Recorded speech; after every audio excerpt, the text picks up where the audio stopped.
Well, we finish up this deflection stuff, and then I've got a final review for you. For those of you in class, I've got that homework too. I'll get that back to you here in a minute.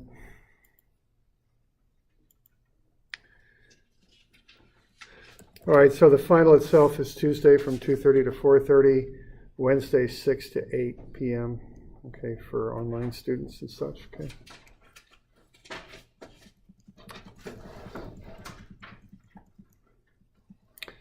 So as we went over a bit yesterday, we've got these tables that can be used to find the deflection and slope of points on a beam. These are commonly used, I think, in industry a bit. As I was saying, I think if maybe a small, simple job, you might use these tables. Something that's more complicated, that can't be done quickly, very likely you're going to be using the computer, probably, be my guess. Okay. Everybody have a copy of the tables? Anybody need one? I'm good. Okay.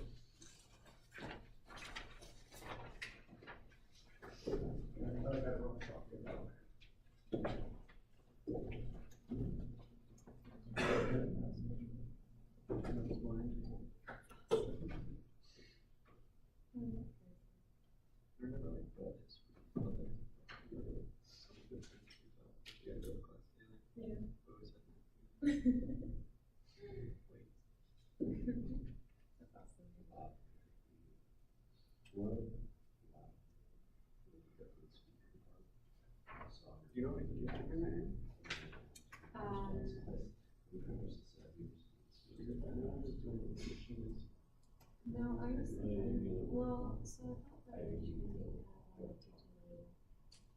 he had a text to do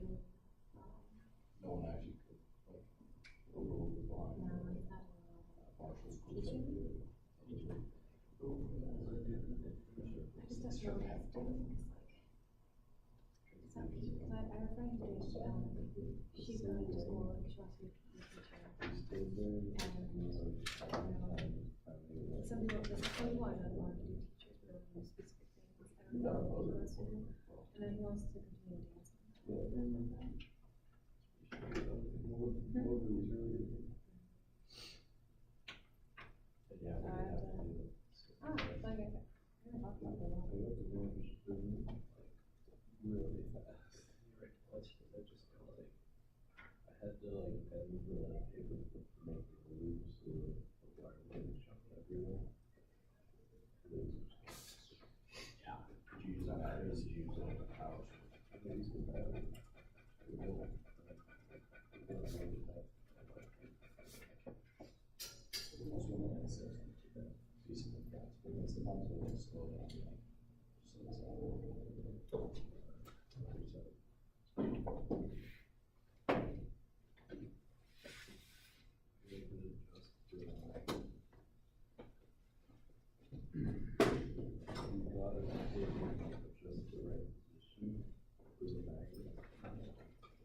Anybody else on that, those charts?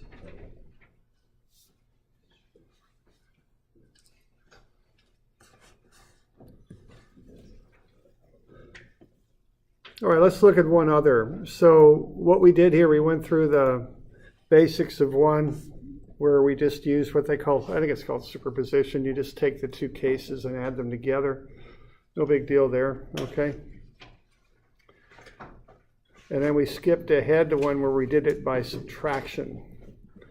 Okay, so this one here, we started off with a cantilever with a full load on it. Then we also had the diagram that would tell us how to find the deflection for a cantilever that's loaded partially across. And then we used the negative of that, essentially taking that away from this one. Okay, so we found the deflection for that one, then we took out that section that is unloaded from A to B. So the full load there is negative because it's down. When we subtract that one off, we get a positive, okay? And then we just took the difference. All right, now there's another bit of a trick here too, because what they commonly give you are tables for simply supported beams and also for cantilevers. Sometimes you can get other types of beams, so you have to get a little creative in how you use these.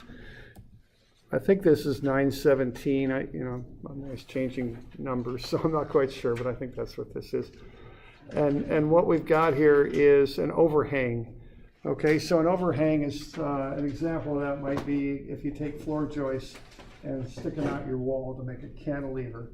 Okay, that would be an overhang. It's a nice little trick to get a little extra span out of a beam where you don't have as much deflection and such.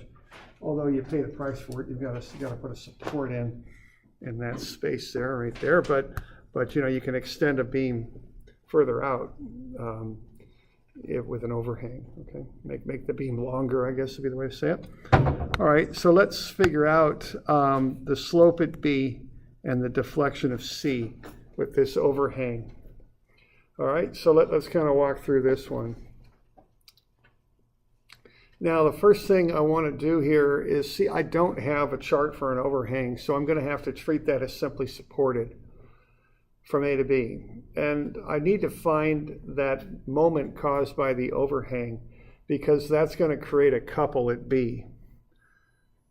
So I take the 4,000 newtons per meter times 3 meters, so the distance over which it acts, and then take a moment arm for it, which is half of the 3 meters. It's 1.5. So what I get here is there's a couple at B that comes out to be 18,000 Newton meters. It's caused by that overhang, okay? So now I can start to do some things with that. I can start to figure out slopes and such based on that couple there, okay? So you all okay with that? So I'm doing 4,000 newtons per meter times 3 meters. That's the load. But then the moment arm would be to the centroid of that 3 meter long rectangle. That's 1.5. Okay. So that gets me 18,000. All right, now what I'm going to do here, I'm going to find the angle at B. And I'm going to use these two moments, okay, these couples that are at the support. So I've already got the 72,000 on the left at A, and then I've got the 18,000 now that's caused by the overhang at B. So what I'm going to do is go to the charts there, and there's a chart that looks like this. Okay, and that's for the simply supported beams, and that's for a couple. So an adjacent, now the important thing on this is you don't use right or left. That's kind of meaningless. You want to think about this as the angle adjacent to the couple, which is ml over 3 EI, and then the angle on the opposite side away from the couple, which is half of the ml over 3 EI, it's ml over 6 EI. So what's going on here is if you take that couple and apply it at A, you get kind of a dramatic drop off initially, and then it'll kind of flatten out as you work your way to the right, okay? So the angle is more pronounced next to where the couple is applied than it is on the side opposite of where it's applied, okay? So that's why it's ml over 3 EI versus ml over 6 EI.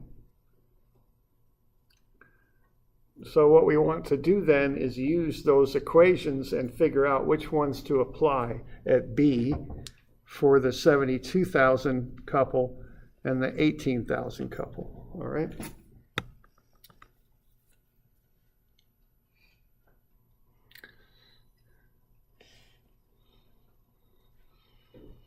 All right, so let's give that a run. So if we want theta b prime here for the 72,000, which formula are we going to use from up above? Is it the ml over 3ei or the ml over 6ei, do you suppose?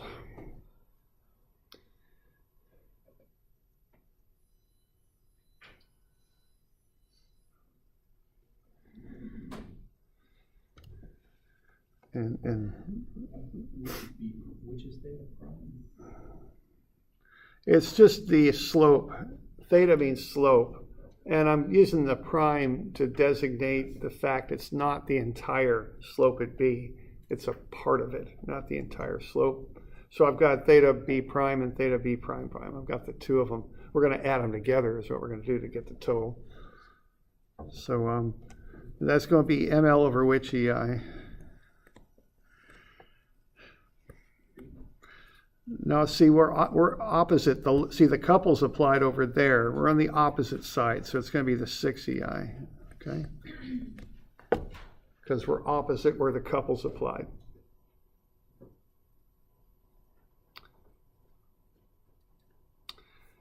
Now, how about the angle or the slope caused by the 18,000? Which formula will that be? Is that adjacent or opposite where the couple's applied? Yeah, it's adjacent, so 3ei on that one. Now the moments are different, that you plug into these formulas, but those are the formulas you'd use. So you want to be thinking in terms of adjacent and opposite. Adjacent is ml over 3ei, opposite is ml over 6ei, okay? So then you just plug the stuff in, okay? So for the first one, you've got 72,000 as the couple, 6 meter length, divided by 6 times E, which is 200 times 10 to the 9, and I, which is 8 times 10 to the minus 5. So what we've got there is all the units in newtons and meters.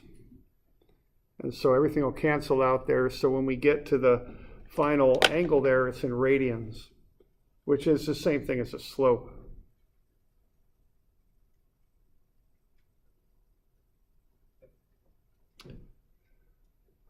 All right, now you'll notice that the slope is negative. So, let's think about how we're getting to that. I mean, I got a simply supported beam there. I can't stretch my fingers out all the way along the length of the ruler, but you get the idea there. Now I'm going to turn my hand in the direction of that couple, and what happens on the other side there at B? You'll see what's going on there. Negative, okay? And then over here, I'll do the same thing. I'll turn my hand in the direction of that couple, and what's going on here where my hand is at B? Negative slope, okay? So one way to do it is to carry a little plastic ruler around with you, and you can test it. Now there is a way to visualize it though. And I don't know if you know what I mean by a T-bar wrench. If you got somewhere in your house, you might have a valve wrench. If you use it at where your meter's at, if your water starts to leak in your house, you got something going on, you can shut the water off. Some lug wrenches are T-bar wrenches too. So what happens if I take a T-bar wrench and I put it on there and I turn the wrench that way? What's going to happen there at A? How's that thing going to bow? Up or down? Yeah, it's going to bow up. Can y'all see that? There's another way to visualize it. I just want to get you a way where you can kind of see it, How about if I take my T-bar wrench and I weld it on there? Here's my T-bar and I turn it that way. What's going to happen there at B? Bow up or down? Yeah, up. More pronounced at the B side. So now you can see where those slopes are coming from, why they're both negative. Because if you extend those lines out, you're going down as you go to the right, okay? And that's a negative slope. Okay, positive slopes upright, negative slopes down right. So you just add the two together and you get negative 0.00675 radians. Okay. So what we're getting there is the angle at B. And we're getting that because it affects how that point at the end of the overhang C deflects, what it does, how it's moving, okay? because based on what we're seeing here so far, that point C is going to go down, okay, because that slope's negative coming off of B. Okay, and so we got the slope, rise over run. If we just multiply it by the length from B to C, we'll get the deflection. We're just doing slope, you know, times run is rise, and actually it's going to be a drop here because it's negative. Okay. All right. So I'm just got a little slide of doing the thing with the wrenches there. Okay. All right, so if I want to find delta C now, what I do to find the first bit of it, I just take the slope times that offset distance, which is 3 meters, and that's negative 0.025 meters.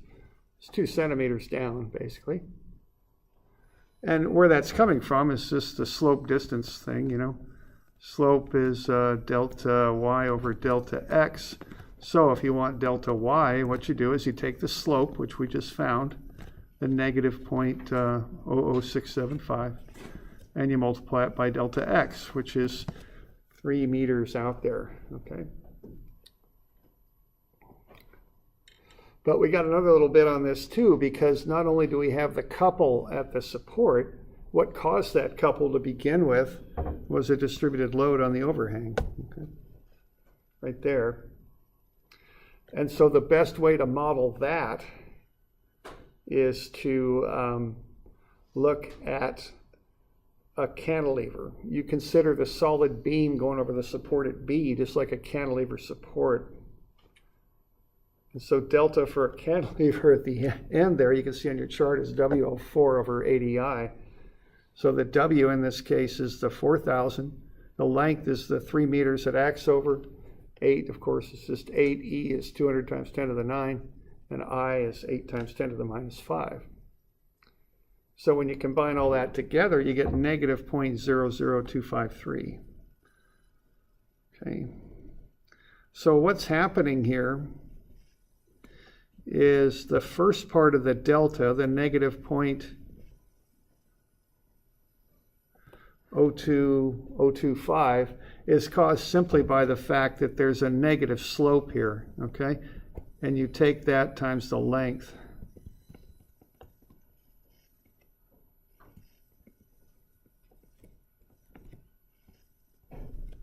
So that's a straight line extension from B out to C, okay?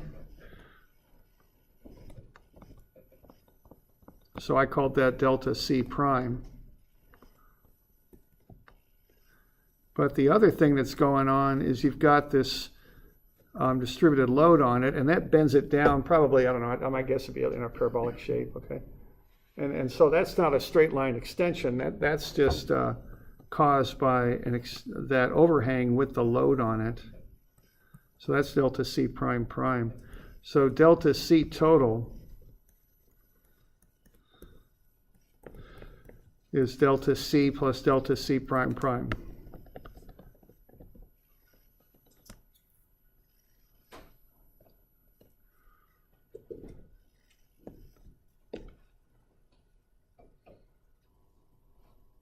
And we're just adding the two effects together is what we're doing, okay?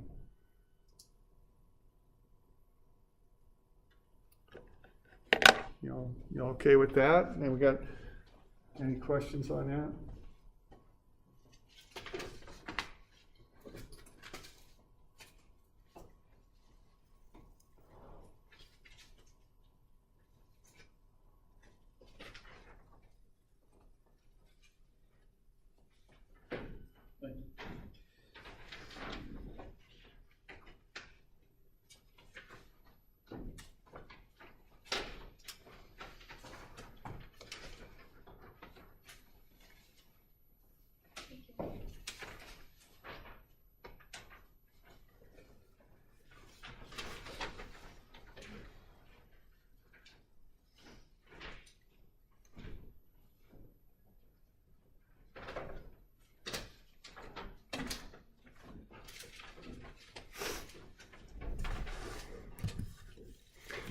All right, now I just handed out a couple of things here in class.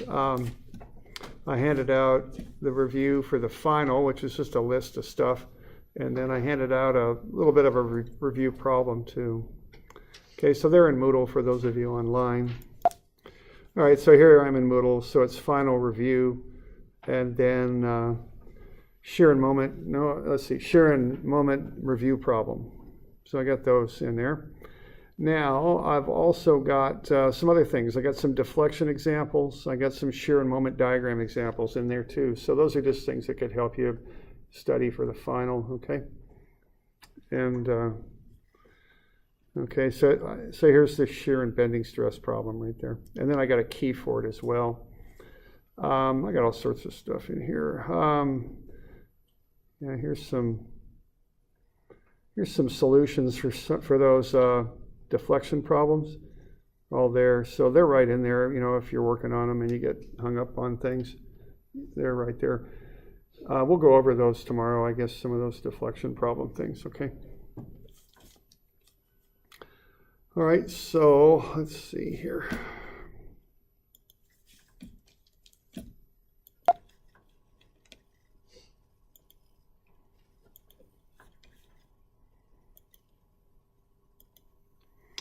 All right, here we go. So what I've got here this time in this review is just some of the topics that could be on there. I don't think I can get everything on there, so but let's see what could what could be on there. Okay, so the main coverage would be centroid and moment of inertia.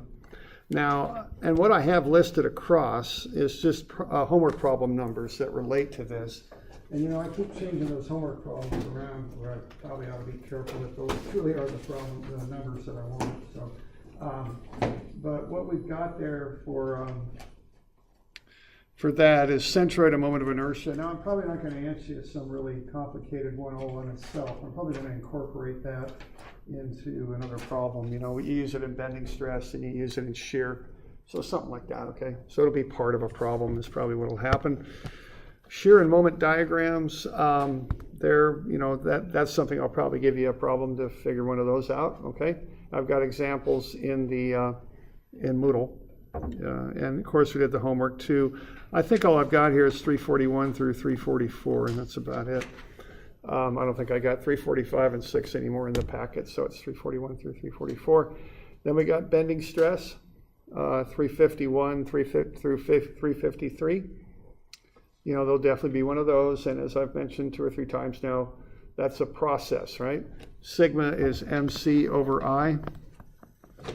So find M off the moment diagram, find the centroid, and find C top and C bottom, and then find I, which is calculated about the neutral axis, okay? And plug them in.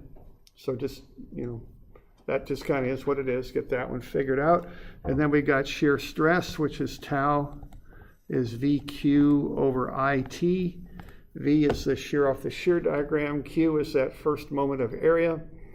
I is the moment of inertia of the entire beam, and T is the thickness of the beam.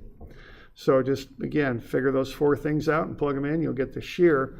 Now, shear flow is VQ over I. It's the same formula, just take the T out of it because you're replacing the T with a connector of some type. Okay. All right, and then we've got deflection. You can use any method you want, and let me translate that. Use the charts. Okay, don't.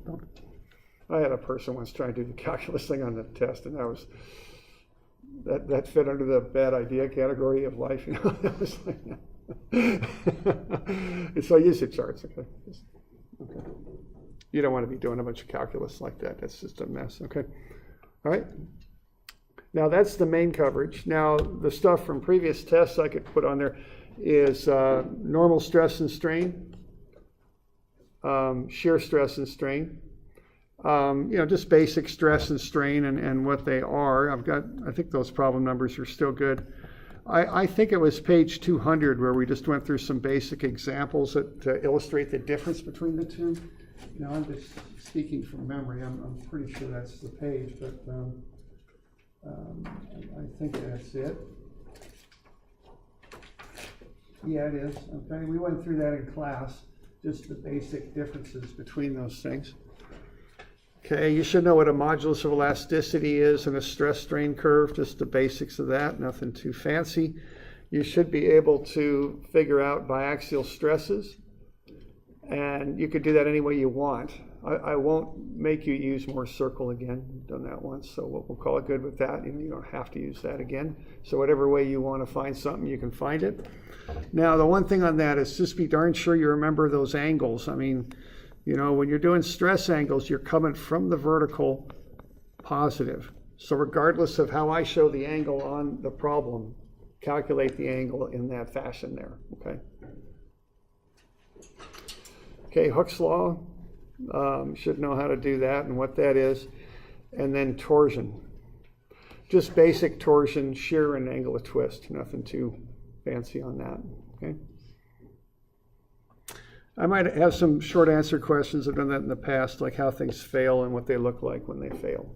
We did that for torsion. We did that in a few different places in the class, okay? We okay with that?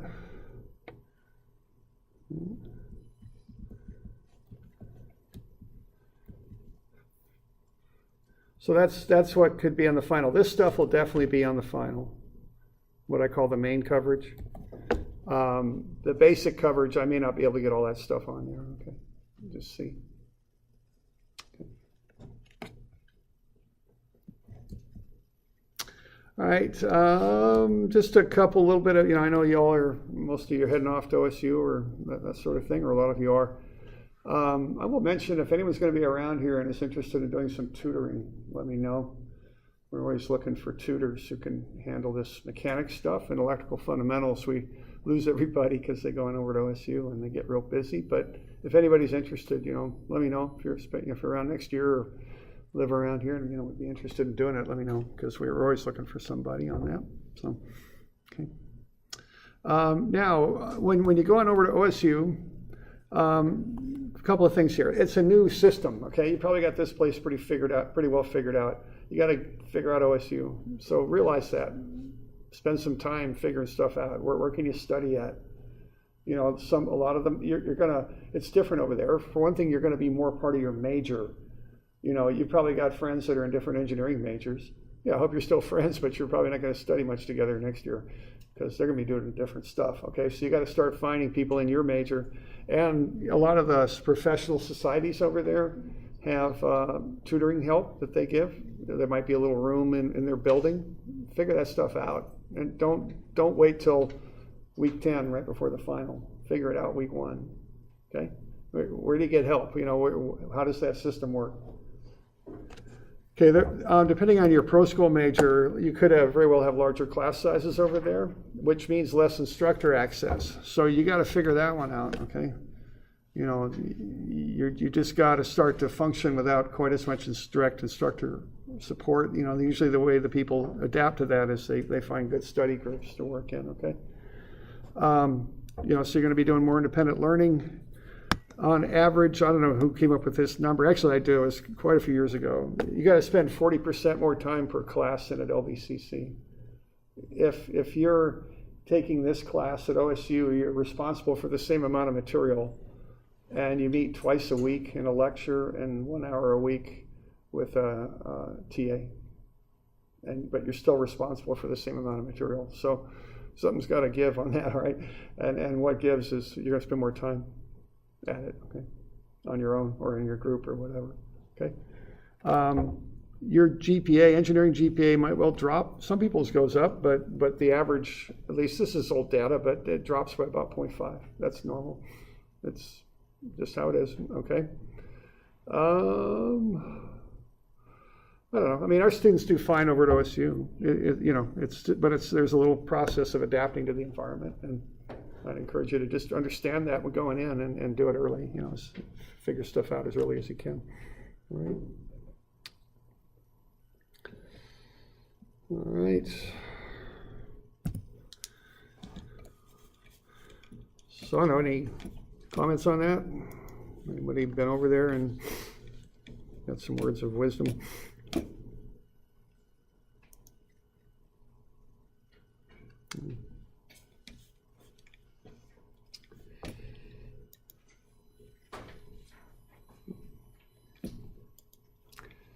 Let's see here. Oh, no, wrong place. I don't want to be there. Maybe I do.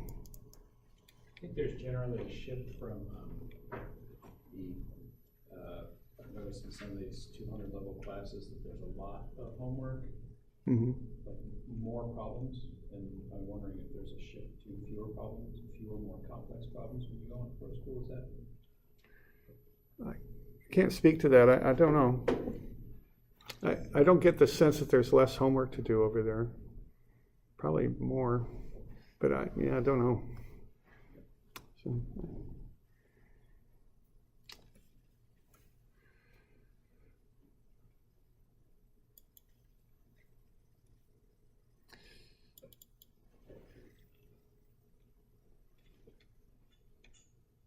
all right, we've got a little bit of a problem there that I handed out on the other side of that review.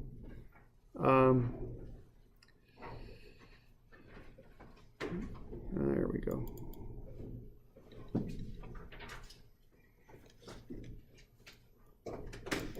That's not it. Here we go. So why don't you see if you can't draw shear moment diagrams for that thing.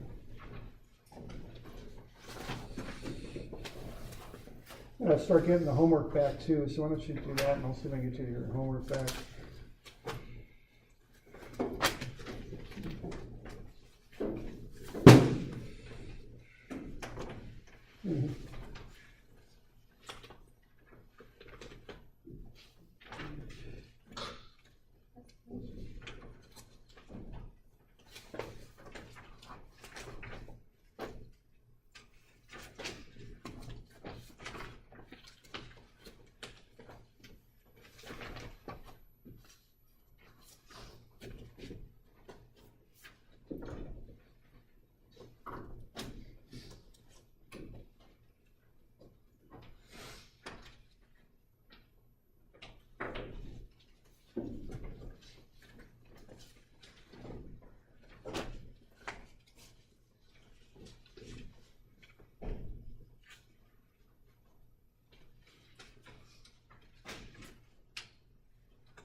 So there's the beam right there.